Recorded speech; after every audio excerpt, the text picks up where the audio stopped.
Warning, this video contains miniature painting that features artistic but realistic depictions of diseases, wounds, gore, and body horror.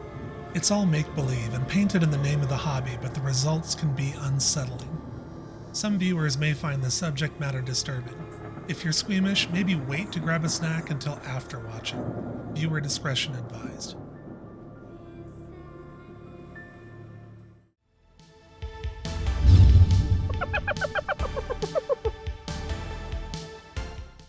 Welcome back, this is Steven with Rabbit Hobbies, and in today's video I'm going to be painting something truly vile. My Lord of Tumors for my Black Grail warband for Trench Crusade. This monstrosity started her life as a Grove Hierophant from Bestiarum Games, who were kind enough to send me this revolting STL for free. She's big, she's putrid, and I'm going full Grimdark with her. Effects paints, nasty textures, the works. Steel your stomachs because it's time to get gross. So here we have the Grove Hierophant, my Lord of Tumors, fresh off the 3D printer. What a gross looking model. Before I can paint her, I have to plug up this drain hole. So I made up a little ball of green stuff, and I plugged that hole and blended it to look like the rest of her tainted flesh. First, I primed her with gray Stynel Res primer through my airbrush. This is my preferred primer that I use for 3D prints. It goes on easily through an airbrush, and it has enough teeth to it to provide for proper paint adhesion without any chipping. This is a problem that I've had with some airbrush primers before. It's just not as durable as a rattle can, but I love having more control. I've heard that the newer Stynel Res formula is not as good as this old bottle I've had lying around. If your experience is such, let me know. For my base coat, I decided to use Shadow Flesh by Monument Hobbies Pro Acryl. As always, a little flow improver first.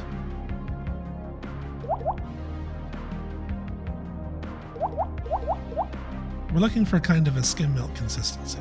Adding a little bit of water or airbrush thinner is needed. This is my process for basically every paint when airbrushing. I won't be showing that with every paint in this tutorial, but know that I did. So I used the Shadow Flesh and base coated all of the flesh on the model. I want this Lord of Tumors to be shocking to look at. Although I love Nurgle, it often leans more into the fantasy of the green decay and death. But I really want to lean into the body horror of modeling this after real-world diseases, of which there are many that I can identify. To this end, I stuck with fleshier tones because I want this to look not like a thing that is undead, but something that is alive but wholly corrupted. There's something more disturbing the closer it is to a human body. To ground this model to this concept, I'm going to be looking at reference images of actual diseases. And this is where things get absolutely vile. For obvious reasons, these images I cannot show uncensored on YouTube. Not without getting demonetized. What I will tell you is what disease they are tied to, and if you're brave enough, you can Google these images for yourself, but fair warning, it's awful. The diseases on this model include, but are not limited to, necrotizing fasciitis, gas gangrene, elephantiasis, eruptive inflammatory breast cancer, diffuse eruptive squamous atypia, diabetic foot, and echinococosis. Don't Google these, you have been warned. Back to the model, I added some dark plum into my fleshy mix. This is going to be the beginning of my shadow color that I'm going to spray from the undersides of the model. In addition to establishing a shadow tone, this will also add some visual interest to the model. When doing shadows, you can go with a darker version of your original color, or even add some black to your original color, but it ends up looking flat. If you haven't already done this, I recommend challenging yourself with some interesting color variety in your shadows. Next, I used some dark purple to hit the deepest recesses and crevices on the model. This I mixed in with some of that dark plum. I did this in a very limited amount on some of the bottom surfaces. This was just to deepen that shadow color.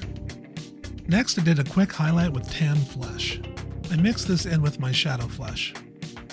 This served two purposes, one to provide a highlight layer and the other to mellow out the purple. As you can see, I sprayed this at about a 45-degree angle downwards.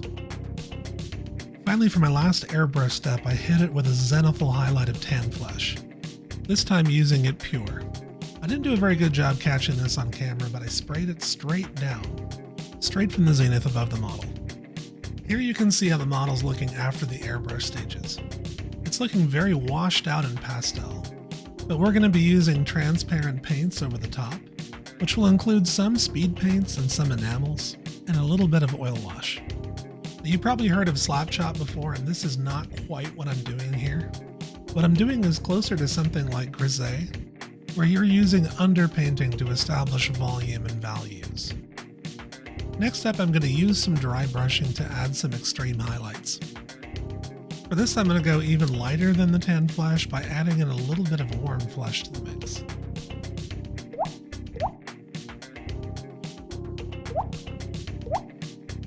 Now, dry brushing is a misnomer. Your brush does not actually need to be dry. It needs to have some moisture to it, or else you get chalky results. These layers are going to add an extra element of depth to the miniature. Just as those shadow colors were important, so too is the highlight. You'll see what I mean as I begin to add transparent layers on top and use my washes. Alright, dry brushing is done, time for some brushwork. Most of the metal areas on the model are getting a coating of dark bronze. All of her armor, her crown, her bracers, her bell, her spoon, her bowl, all of these will get the dark bronze. Now at this point when I was painting, I knew that I wanted to weather these, but I wasn't sure how. Maybe a dark oil wash, maybe some verdigris. I wasn't 100% sure which way I was going to proceed, but I started just blocking in everything in this bronze color. I used a large brush as much as possible, but eventually I had to switch to a smaller brush. The larger the brush that you can get away with using on a model, the faster you'll get your painting done. I found this number 3 sable does a pretty good job for a model this size. It's a good compromise between having a big enough belly to keep a lot of paint in there while still maintaining a fine point. Here's how we're looking with all the bronze completed. Next up, I base coated all of the chains in gunmetal.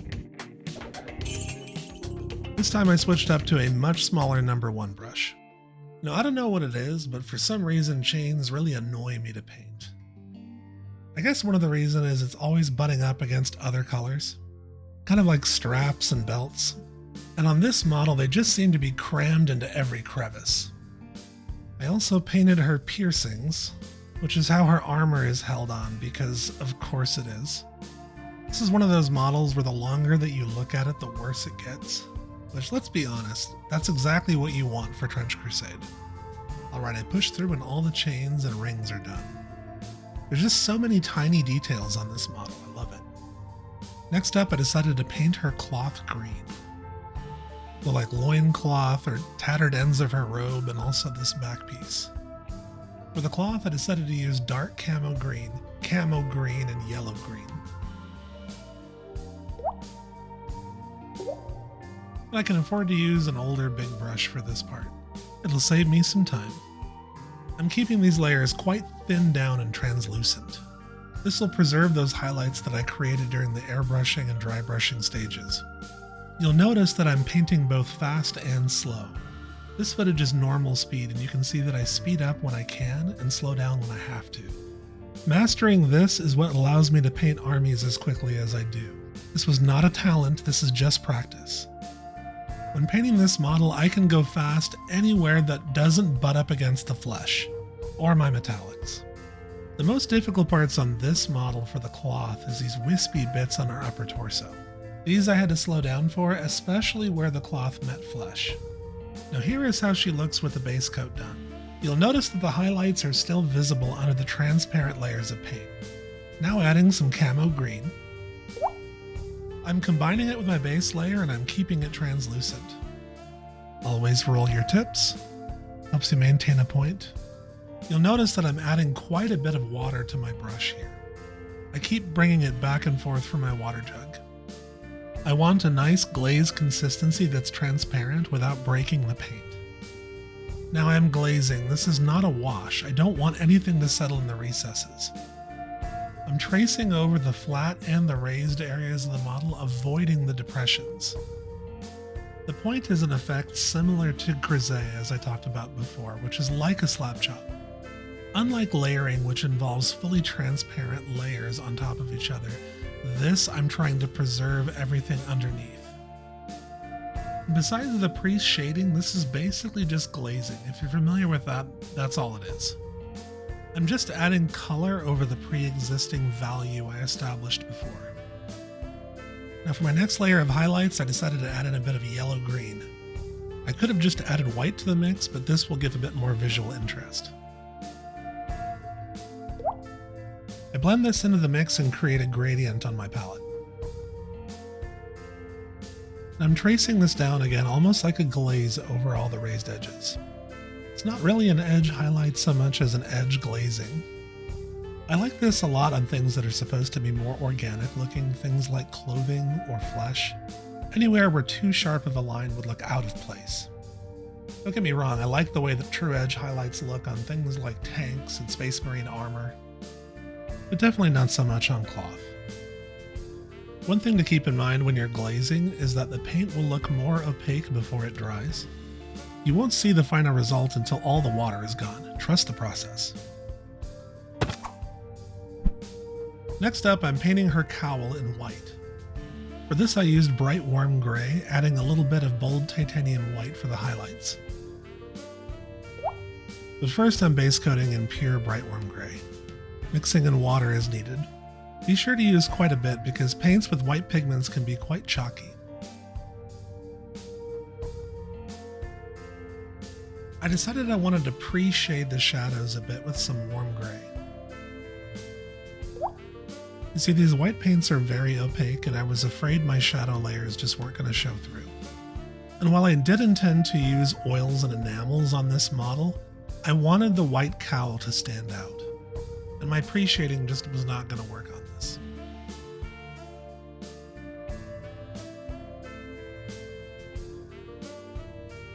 Once I was done with the pre-shading, I went back in with the bright warm gray and blended back to my base color. This I did in stages, going from the warm gray up to the bright warm gray. I almost never use pure white in my models. There's nothing that you can highlight to from there, and so all you can do is shade, and you end up with something that looks very one-dimensional. Instead, off-whites, grays, eggshell colors all make a much more impactful looking white. But it's a balancing act between getting something that reads as white versus something that reads as gray. That's where all of this layering comes in handy, and I am building up to my highlight color a lot faster than I would than for another color. When highlighting red, for example, I would only have a very small amount of the model in the highlight color. But if you're trying to get a white part of a model to read as white, you have to build up to that highlight color much faster and cover a larger percentage of the model. Now eventually I do start adding my bold titanium white into the mix. This is where the white part of the model finally begins to read more as white. It's no surprise that experienced miniature painters will often tell you that white is the hardest color to paint. And with that I don't disagree, but all it takes is patience and practice. I really love seeing a well-painted White Scar Space Marine force in 40k. And really well done Word of Blake battle mechs and Battletech look phenomenal. But what do you guys think? Is white the hardest color to paint? I've heard some people say it's black, or red, or even purple. What do you think? Let me know in the comments. With patience, we have our white without ever using pure white.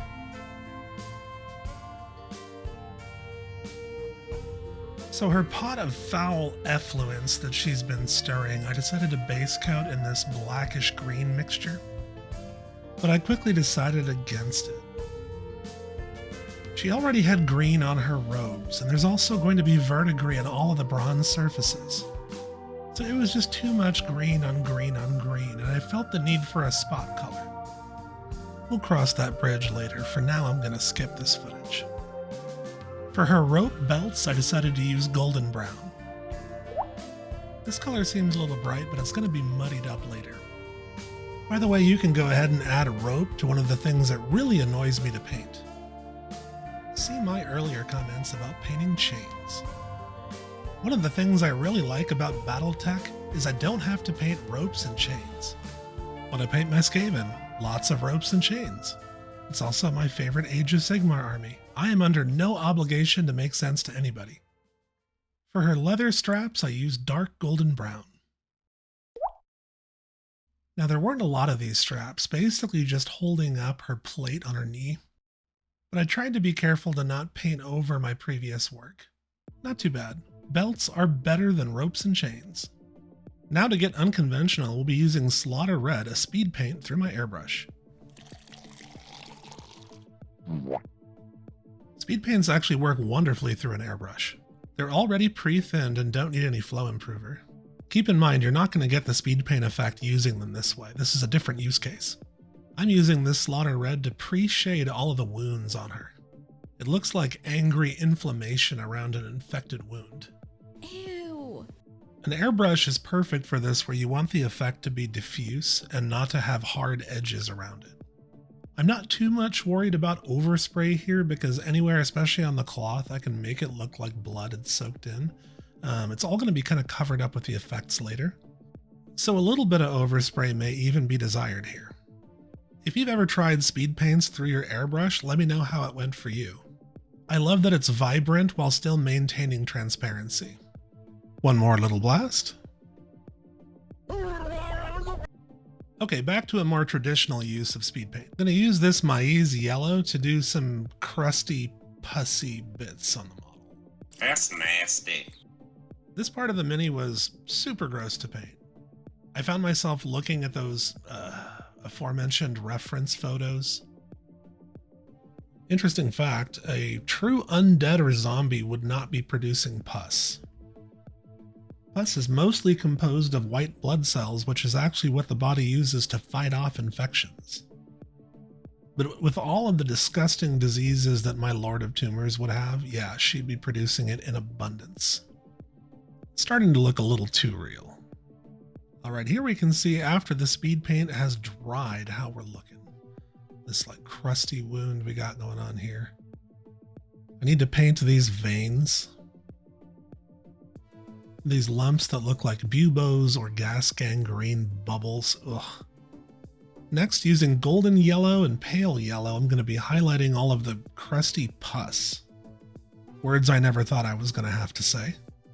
For this, I'll be using a cheap makeup brush to dry brush. I have more expensive dry brushes, but I really like the soft bristles on these guys, and I feel like this is going to work best for this application. It's subtle, but it's adding a bit of definition back onto these wounds. Next, back to some more speed paints with the aptly named Murder Scene. I'm going to use this to paint those absolutely disgusting gas gangrene blood blisters. I'll also use it to intensify the gore effect on some of the other wounds. Out of all the reference images that I looked at, these were some of the worst. The effects here look amazing while the paint is still wet, but then they dry out kind of flat. But I'm going to come back in there with some gloss varnish at the end. Some little blood dripping down. She's starting to look truly horrible. In a good way. That's gross. I love it. Time to paint some veins in dark purple. This I'm using is a very watery glaze. This is going to look a little too intense at first, but I'm going to dull this down in a second. The goal is to make these veins look like they are under the skin. To that end, I'm going to break out my airbrush once more. One more time, bringing back the warm flesh. This is quite thin and very carefully controlled. This will help maintain the illusion that the veins and the inflammation here is underneath the surface. It's a subtle effect, but I think it works.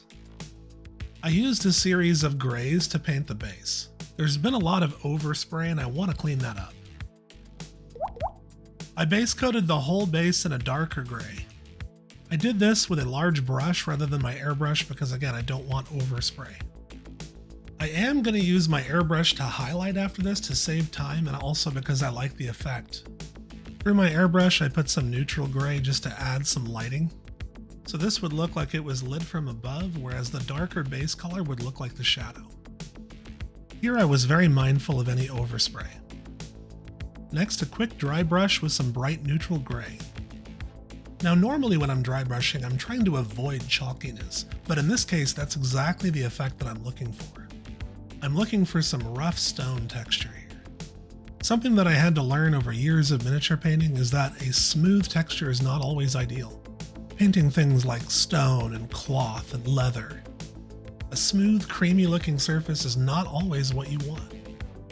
Next, using some burnt red, I decided to repaint her blood bucket. I just wasn't feeling it as green. I figured some corrupted, dark looking blood would be better. Immediately, I think I'm happy with the decision. Something about this just looks really foul, and I like the red pop of color here. I decided to paint the gooey looking stuff on the base to look like a stream of corruption that's been pouring out of this bowl. Anyone remember that Nurgle spell, Stream of Corruption? It's puke. It's just puke.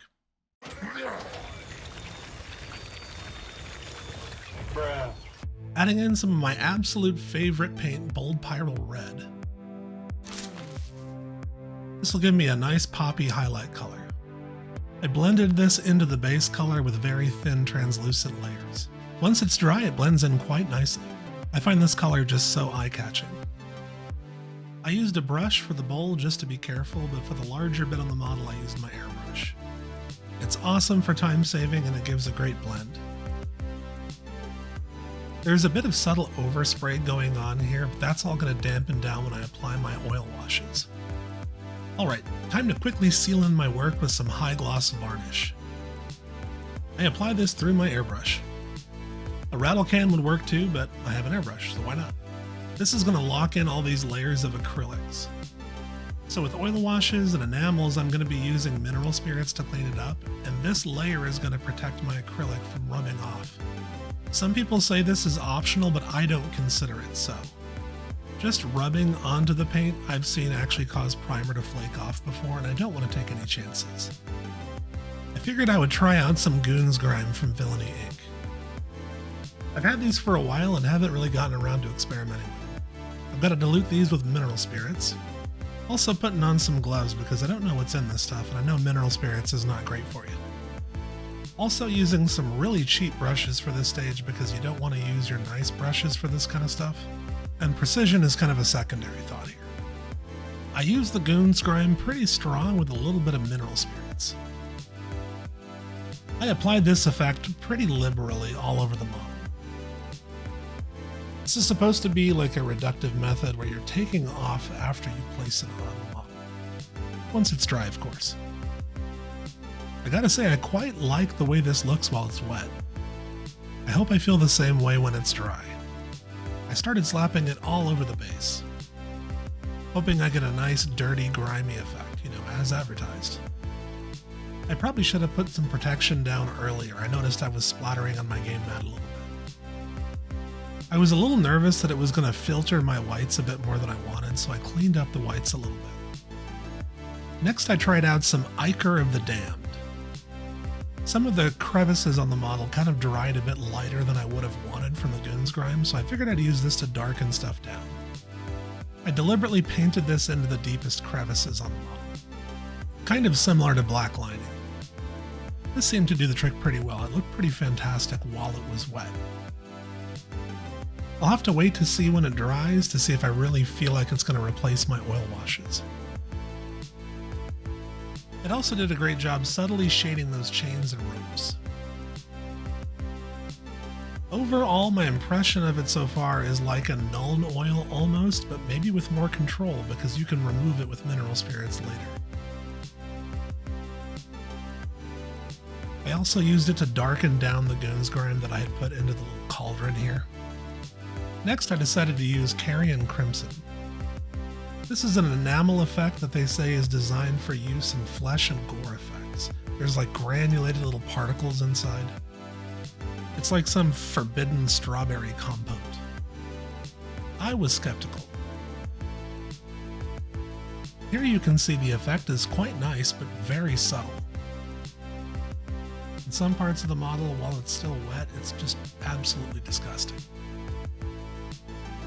It's just a really cool and subtle effect. I think out of all of the inks I've used so far from Villainy, this is the one I like the most. Goon's Grime was okay.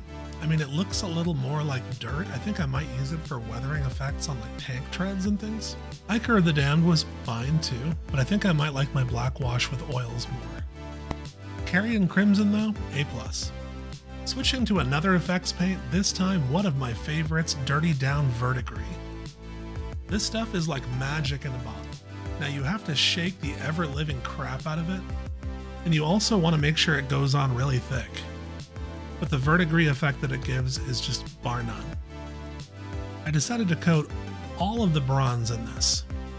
I decided if it went too far, I could always dry brush some bronze back on over the top. For starters though, I just tested this on the bell. Next, another favorite paint, Dirty Down Rust. I applied it all over those chains and also those piercings. Ugh. It looks weird when it's wet, but it's absolute magic when it dries. Slap it on thick for the best results. I mean thick. Damn, boy. Dummy thick. When it dries, it just looks phenomenal. This part was kind of tedious. There were so many little hoops and chains. Tried to be super zen about this, listened to some calming music. Ah, that's the stuff. This is my Enya.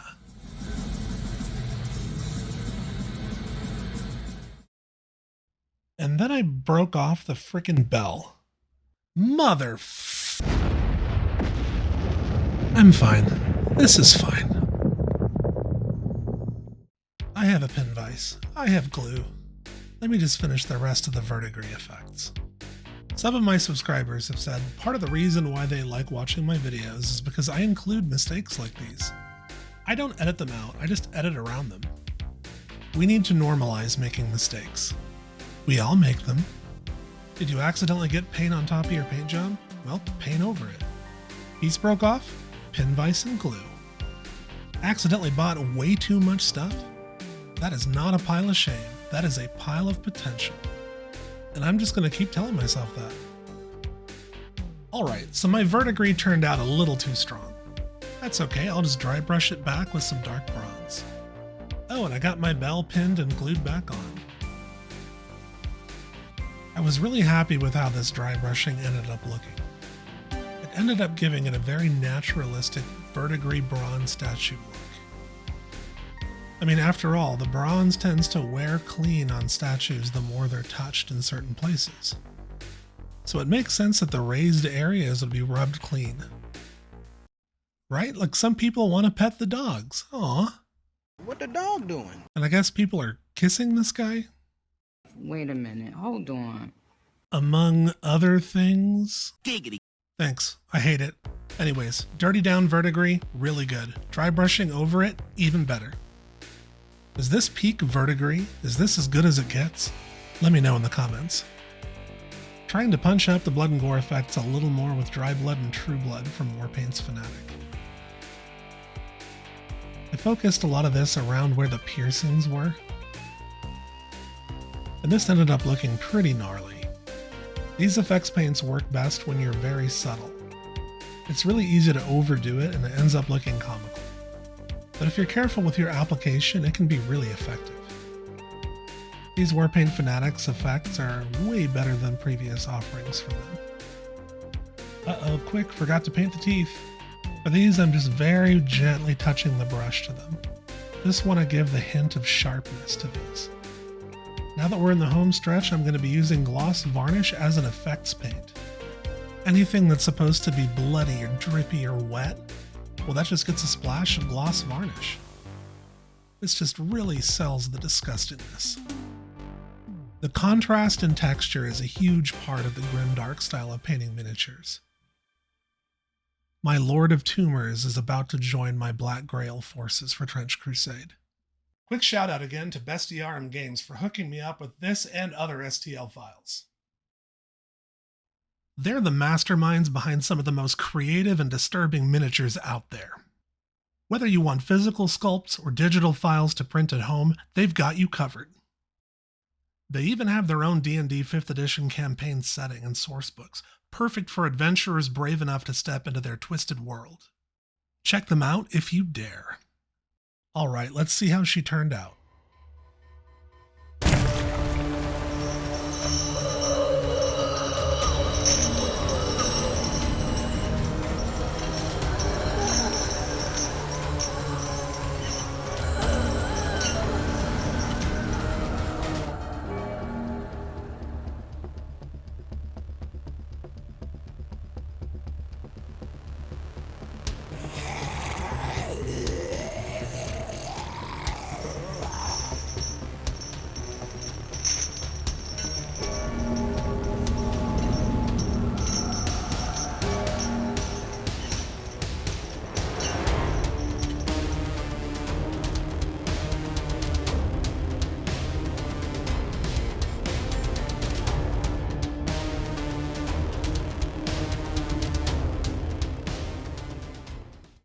And there you have it, my Lord of Tumors lovingly painted in all of her disgusting glory. Thank you guys for watching me smear filth on plastic. If you enjoyed this ride through rot and ruin, hit subscribe and follow me for more grimdark nonsense. Until next time, may your brushes stay sharp and your stomach stay strong. That's gross. I love it.